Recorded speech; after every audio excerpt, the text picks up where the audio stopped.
Someone asked me on Instagram a couple weeks ago, how do you deal with the guilt and the shame that so often accompany depression? That's not a simple question. So rather than making that a reel, I thought I'm going to take that one onto the podcast and talk about it there.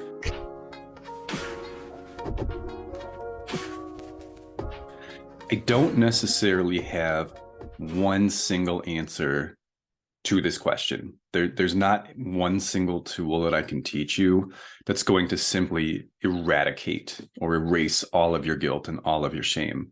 But there is something I can teach you that I think will take a pretty good sized chunk out of it. But in order to teach you this tool, I have to explain a little bit about the human brain's learning process first, because you need to know where this stuff comes from to know how to get rid of it. So the reason we need to talk about learning in the context of guilt and shame is that guilt and shame are learned.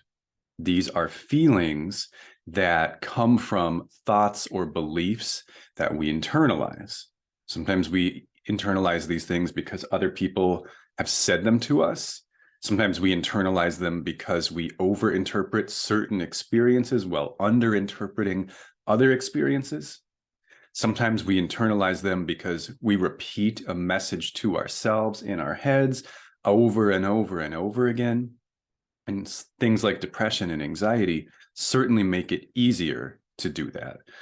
But I want to make sure you understand this isn't just the domain of the depressed and the anxious. Everybody deals with this kind of stuff to some degree, although depression and anxiety, and really probably any mental health condition, can certainly exacerbate these feelings. But we have to learn to feel guilty. We have to learn to be ashamed. We are not born with any of these feelings. And so someone or something has to teach them to us. And there are situations where guilt is an appropriate response. Sometimes we do something that we need to not feel great about. But there are so many of us out there walking around with feelings of guilt and shame that are unwarranted. We've learned things that are not true.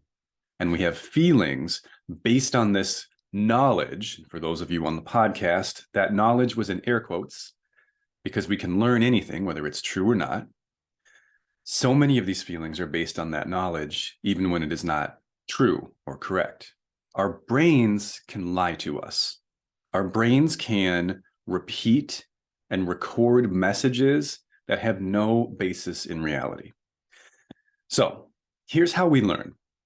And we're going to break this down into two kind of categories: how you learn as a young person and how you learn as an adult, because they are different processes. As an adult, and I'm assuming most of you listening to this probably are adults or at least older adolescents, you hear some idea for the first time. Never heard of it before. You have no frame of reference for this concept being a thing. Very first thing that happens to a brand new idea that you've heard for the first time is it hits your critical thinking, which is a function that happens in the prefrontal cortex. In other words, someone tells you something you've never heard of, and basically the first thing that happens is you think to yourself, does that make any sense? Does this thing that this person has just told me match other experiences that I have had in life or other concepts that I consider factual? Does this idea have internal consistency? Does it even make sense within itself? Or are there contradictions or paradoxes in this thing this person has just told me? Basically, you check it out. You don't just instantly, as a 30-year-old person, someone says something to you, you don't just instantly go, oh, cool, got it. That's a fact. You consider it first because you have the ability to do that because your brain is mature enough to engage in that process.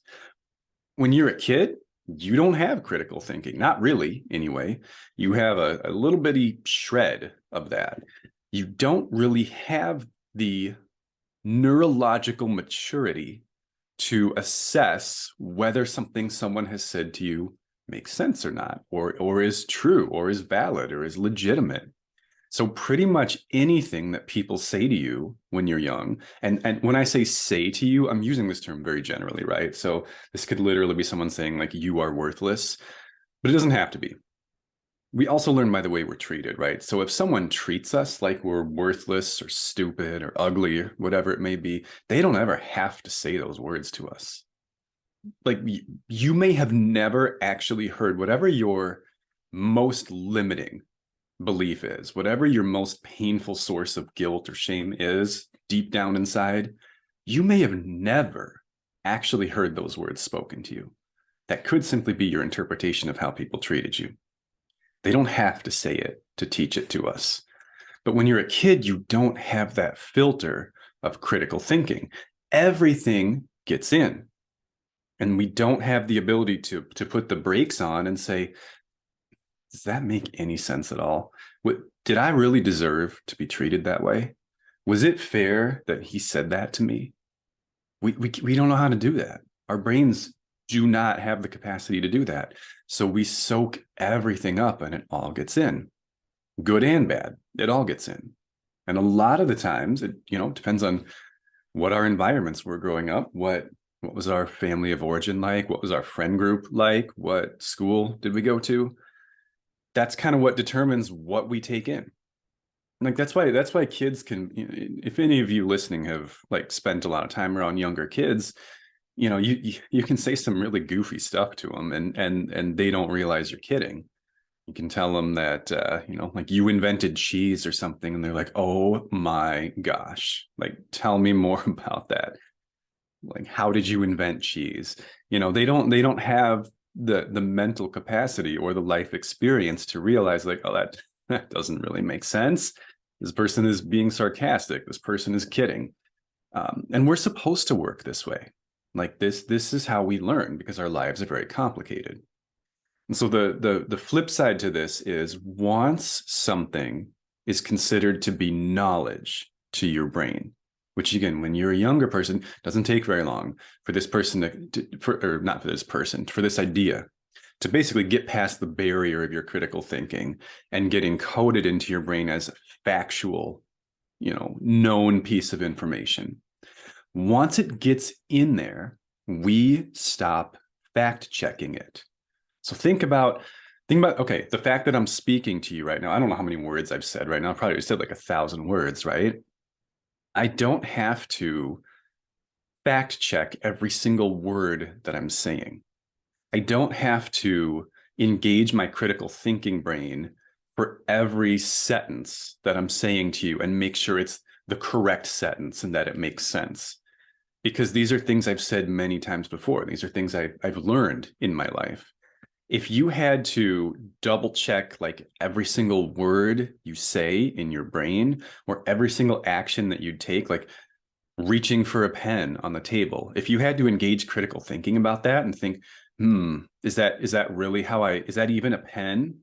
Is this really how I pick up a pen? Do I even need a pen right now? Do pens even really exist? I mean, I know it sounds ridiculous, but we're designed to learn things and then not have to think about them anymore, so that we can learn new things and basically just keep stacking all these human skills on top of one another. And that's why we as humans can do all this crazy stuff that other mammals can't do, because that's how we learn.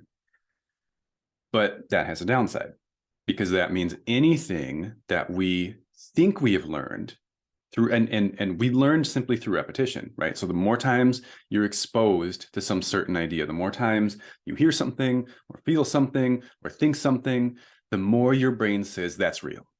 That's knowledge. That's fact. I know that to be true.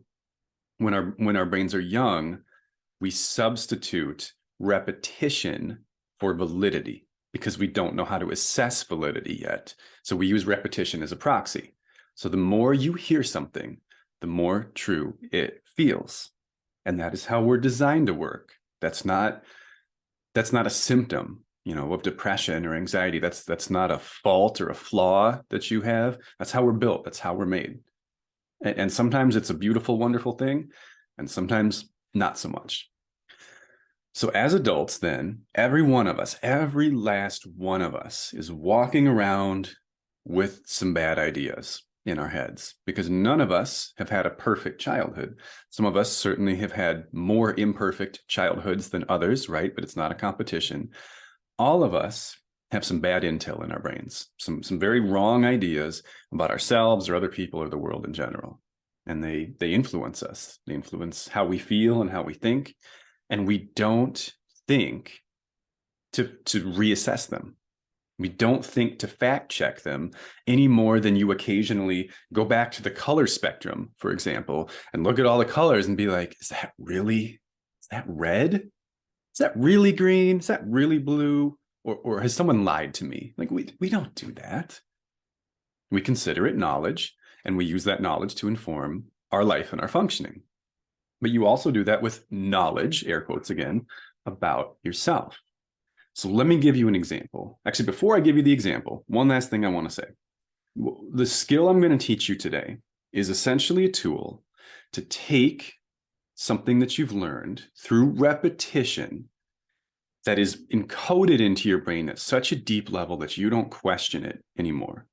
We're going to take that out, put it up in the front again, put it up in the prefrontal cortex, put a belief into our critical thinking brain, and re-examine it as an adult with a fresh, unbiased set of eyes, and see if, based on everything we've learned and experienced between the period of time this belief got in there and our current life today, does it hold up? Does it still make sense? Or does this seem like some bad intel, some faulty knowledge?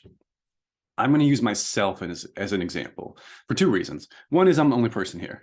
I don't have a therapy client in the room with me or anything like that. So obviously I have to use myself. But the other is every time I do something like this, like an individual therapy or in the groups that I run, for example, almost every time people are shocked and they're like, you have thoughts like this? You question yourself? You deal with low self-esteem and poor, you doubt yourself? Like, of course I do. Of course I do. Because it goes back to what we were just talking about before. The strength of a belief is not based on the logical consistency of a belief, especially if it's something that got in when you're young. It's based on repetition. And it doesn't go away just because you have disproved it. Because if you aren't thinking about that, if you aren't connecting those dots, if you aren't asking these questions, every piece of evidence you gather between the time you learn this and your life now will not connect. They will not interact with one another. And you'll have all this contradictory information that says, I'm not this thing I thought I was. And then this feeling that, no, I am that thing. And they don't cross. They don't ever meet. And so they don't have a chance to like debate with one another, essentially, unless you use a technique like the one I'm going to teach you today. Now, there's actually a lot of ways to do this. This one is my personal favorite. This is not the only way. I do think this is one of the most comprehensive ways to do it. It's something called the judge activity. And it's basically we take an idea that's buried deep in our minds, that's producing a lot of feelings that are difficult for us to deal with, and we put it on trial. So we're going to like take it to a courtroom in our minds, and we're going to play the whole thing out, and we're going to see if it actually holds up to scrutiny. Because usually these things don't hold up to scrutiny. So the thought that I'm going to put on trial today for you to kind of witness me doing it is the idea that I'm a failure. And this is not some hypothetical I'm randomly choosing just to have something to talk about. This is something I deal with sometimes. This is an actual real example. For whatever reason, I don't actually know how this got in there. I don't have like a certain traumatic memory of failure. I just know that as long as I can remember, no matter what I do, no matter how good I do, I've been walking around with this feeling that it's not enough. It's just always been, I can't trace it back to any particular thing, but it is there. And it is something that I still struggle with every day to some degree. So the first thing you do is you figure out what you're going to challenge. I've already did that. I just told you what that is. The second thing you do is you're going to list off, and I would probably do this in a notebook. It's going to be a lot of information, so you're probably going to want to write it down. The second thing you do is you're going to list off all of the things that make you believe that this thing is true. So we're going to start by supporting it. This is basically going to be a debate.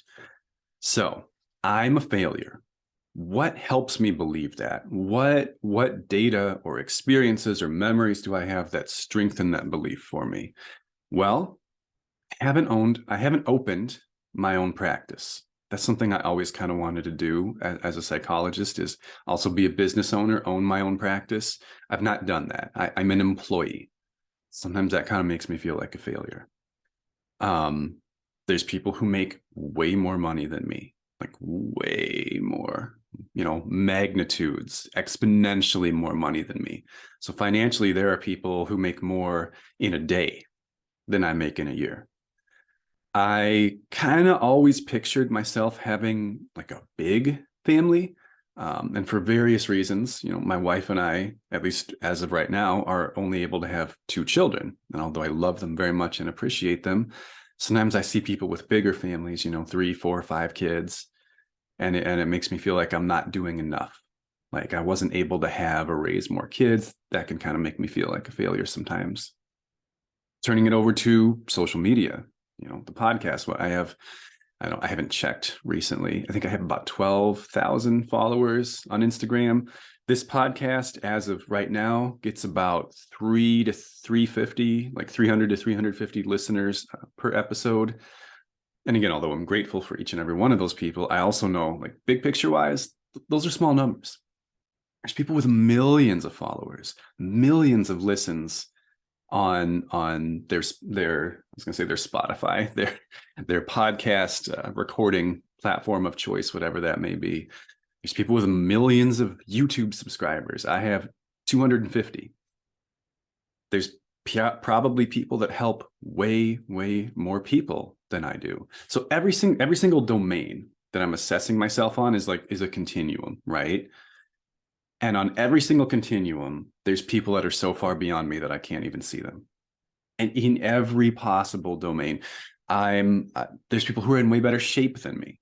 I look like I'm in good shape. I'm kind of not, to be honest with you. I mostly just do weight training. I should be more diverse in my training. My cardiovascular fitness is not great. My flexibility is really not great. Like honestly horrible. Just every area of my life that you could think of, I can find a way to twist and manipulate the data and tell you I'm falling short. And if I only look at those things, I mean, even you listening to this might be like, you might hear all those things I just said and be like, ooh, he has a point. He's not doing that great. And if that's all you look at, you only look at those things. And then within those domains, you only look at the people who are beyond you, especially the people who are way beyond you. And there always will be in every possible domain of your life, unless you fully devote your life to one thing. It's easy to think, man, I am just not getting there. I am not doing well. But it's like any debate, right? You hear the first side speak and you think, ooh, they're right. It's the only argument you've heard. Often then you hear the second side and you're like, maybe they have some good points too. So often in our minds, we don't even do the second part. Like everything I just said, you run through that. Like you probably didn't need my help to list off all the reasons you think you're a failure or whatever. That's my example. Yours may be something different. Those are the things you already know. And those are the things that cycle over and over and over again in your mind already. But now we have to do the second part. So the second part is now we're going to switch sides and we're going to find every possible problem with the statement we just made. So in my case, with the idea that I'm a failure, okay? Find every possible problem with it and question or challenge every association between this idea and all the evidence you just presented on this other side, okay? Oh, and one I forgot to mention, my book, as of right now, has sold like 1,100 copies, which big picture wise is not that many. So that's another one that pops into my head from time to time. Okay, switching sides now. So all those numbers I just gave you, like follower count, book sales, whatever. A lot of people haven't even started those things. A lot of people want to have a podcast and never even start. And I'm not, if that's you, I'm not trying to make anyone feel bad. This is just me fighting with my own demons right now. Okay. But a lot of people say they're going to do these things and don't even try. Like the majority of people don't have a podcast. The majority of people haven't written a book. The majority of people don't have a professional Instagram account. Even just having these things, regardless of how well they do, kind of contradicts this idea that I'm a failure, right? Like most people don't even try to do these things. Most people don't even take that first step. So regardless of how my efforts or my actions stack up to the people who are like the top in any particular domain, just the fact that I am doing them contradicts this idea that I'm a failure, right?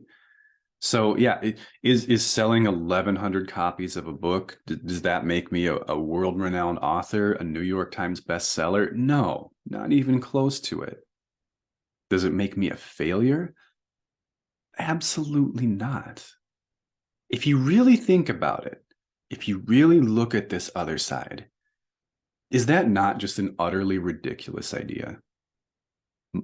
The book that I wrote and self-published didn't sell enough copies, therefore I'm a failure. But look at all the successes that had to go into that action for me to even get to that point where I could judge the number of copies my book sold. Now, okay, these examples are very specific to me, so I'm going to try to generalize this a little bit now. Whoever's listening to this, you have your own version of what I just said. There's some domain or domains in your life where you judge yourself, where you're looking at the people who are at least considered to be like the best of the best in this area that is important to you. And you look at yourself compared to those people and you say, I am falling short. I am not at this level. I'm not good enough. I'm not whatever enough. But look at what you've actually done in this domain, whatever it may be, whether it's your career, your family, your self-care, your spirituality, your home, whatever it may be. Where did you start and where are you now? How much less could you have done? Could you be so much further behind the point you're at right now that it would make the point you're at right now look impossible to reach? Have you already crushed some of the benchmarks that you once thought were your limits? I bet you have. It may not feel like it. You may not realize it because we have this annoying tendency as we get closer to a goal that we once had that seemed like, oh, that's like the top. That's like my ultimate goal. As we get closer to it, when it starts to feel attainable, we often reset the goal and just move it higher. We just move the goalpost further away because it seems like we're going to reach it, and then that's not the goal anymore. We have a really hard time giving ourselves credit for things and saying we've reached the goal. So you keep listing off things on this side and challenging the associations, okay? So like externalizing is a good way to do it too. If I looked up someone else's profile, some random person on Instagram, and they had 12,000 followers, would I be like, oh man, they suck. What a failure. What a loser. Who only has 12,000 followers? Absolutely not. I would not think that. That's a special rule I've made up for myself. I'm supposed to have 1 million or what? I don't even know if I want that. These are just the things my brain does. These are the things my brain does to like twist reality and twist the facts and make me feel like I'm not good enough. When logically, if I really pull back and look at my life, I can see I'm doing pretty good. I know that in my brain. My heart tells me another story though, because my heart doesn't know how to think. It's not literally your heart. It's technically like your limbic system, but whatever. It always just says I'm not enough. Keep listing everything you're doing right. Keep questioning or challenging every connection, every association between the stuff over here, between the stuff your brain is using to justify the guilt and the shame. Maybe you have certain experiences over here. This time this person said this thing to me, or this grade I got on the test, or this time that teacher said I'm never going to amount to anything, or this time my dad said, you're a failure. You're not going to get anywhere. One person, or maybe 2 people, or maybe 3 people. We're going to base our whole lives on what a few people said to us. They're the experts. They're the ones who know everything about who we are and who we're going to be. Or were they ultimately, despite their title, they may have had some titles to us that suggested that they're very important and very knowledgeable people. Were they? Were the people who told us we were going to be unsuccessful, were they successful? Like, really? Were they? If you lived the life of the one who criticized you, would you feel like a success? I had some teachers. Teachers did not help me, did not help my self-esteem in many ways. I had a lot of teachers who made some pretty bold predictions about my future. We'll leave it at that. If I was them, gauging my own life, gauging my own success from the criteria I have in my own mind, would feel even more like a failure than I sometimes do. If the people who put these thoughts in your head are not living, or were not living, the kind of lives you would want to live, have not reached the level you want to reach in the domains in which they are criticizing you, then they are not experts, at least not in the way that you want them to be. They are not living the life that you want. They have not traveled the path that you're trying to travel. Therefore, they are ignorant. They are ignorant on who you are and what you're trying to do. And their words may have seemed very important at the time. But if you really look at them now, nothing. They didn't know you. They don't know you. They don't know what's in your heart. They don't know what's in your mind, and they don't know where you're going. Keep going. Keep challenging. Keep fighting. Keep listing off every win, everything you've done. This should be a big list. Every achievement, every promotion, every A on a test, it should be pages and pages long. And at some point, you're going to feel like, that's it. I put it all out there. I've exhausted all my evidence that I am not a failure. So once you've got both columns, and you've listed off everything you can think of for and against this idea, step back. And the idea, this is the judge, so it's supposed to be like a courtroom, right? Step back and now take on the role of the jury and weigh the evidence on both sides, for and against. And pretend for a second that you don't know we're talking about you, because you know it's you, and so you're going to be biased. Pretend that this is some other person. And you're just looking at all this stuff that just got presented to you. Now you got to decide, is this person what they've been telling themselves they are? Is this person a failure? Is this person a loser? Is this person a nobody? Is this person dumb? Is this person ugly? Is this person unlovable? Or is there a pretty small amount of evidence, flimsy, questionable, shaky evidence to support that idea? And is there a much larger, much more logically sound, and much more compelling body of evidence that that statement is untrue? And keep in mind, for that statement to be untrue, you don't even have to make the opposite true. So if I'm trying to challenge this idea that I'm a failure, that doesn't mean that I have to prove that I am wildly successful. That's the opposite. You don't have to prove that the opposite is true. The opposite may not be true. You just have to prove that that initial statement is false. This person is not a failure. This person is doing a lot of things quite well. That does not meet the definition of a failure. This person has many people in their lives who love them and care about them and appreciate them and treat them with respect. This person is not unlovable. This person has achieved many things in life that require them to be bright and hardworking and studious. This person is not dumb. This person is not lazy. They've had moments where they didn't do amazing, as have we all. That proves nothing.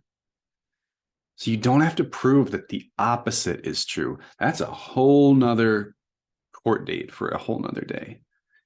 You simply have to prove that this overgeneralized, overreaching, broad, black and white statement does not hold up to scrutiny. And it doesn't, and it won't. And the more often you do this, this isn't a one and done kind of thing. That's the idea I want to leave you with. You're not going to do this one time and be like, I've been wrong. I've been wrong for 40 years. I've been carrying around all these feelings I didn't need. They are gone. I am washed clean of them. No, that's it. I'd love to tell you that that's what's going to happen, but it isn't. It's going to take many, many repetitions of this idea, of this skill, to get these thoughts and feelings out of you. So if you can make time for it, I'll tell you what I do. Do it every day. Like early in the day. Maybe make this part of your morning routine. If you don't have time, get up a little bit earlier. This would be a great way to start your day. Start your day by challenging your most deeply held core belief, the root of the majority of the guilt and shame that you feel. Every morning, pull it out, look at it, shine the brightest spotlight you can find on it, and ask every question you can think of about it. Scrutinize it, criticize it, unravel it, and see if it can hold up to all of that. If it is true, it will. If it's legit, if you are who you think you are, if you're every bit as bad as you think you are, then none of this will do anything. Because it will hold up. But chances are it only holds up because it was coded with the logic of a small child. And when assessed with the logic of an adult brain, it will not. It will fall apart under the questioning that it has not received. That is my bold prediction. I don't think I've ever seen it not happen.